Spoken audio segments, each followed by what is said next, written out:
నేను ఎదురు చూసినప్పుడు ఏది రాదు. నేను వద్దు అనుకున్నప్పుడు అన్నీ వస్తాయి. ఎందుకు ఈ మాట చెప్తున్నా అంటే 15 రోజుల నుంచి ముగ్గు అయిపోయింది. వట్టి పిండి ముగ్గేస్తున్నా. అదేమో ఉట్టి పిండి ముగ్గు ఎట్లైనా నీట్‌గా రాదు గదా! అందులో కొంచెం ముగ్గు మిక్సింగ్ చేస్తే మంచిగొస్తది.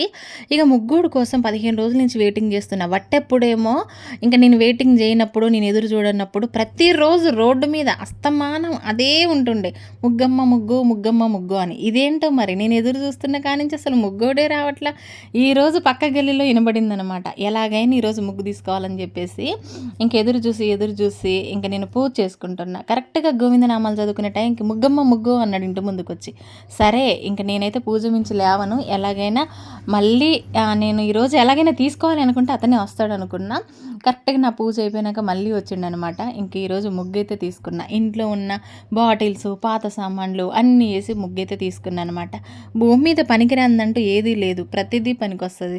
అలాగే నేను ఏది బాటిల్స్ కానీ ఏదైనా ఎంప్టీ కాగానే అన్నీ అట్లా పక్కకు పెడతా. అవన్నీ ఏసి ముగ్గైతే తీసుకుంటా. మీకు కూడా ఈ అలవాటు ఉందా మరి? కామెంట్ చేయండి.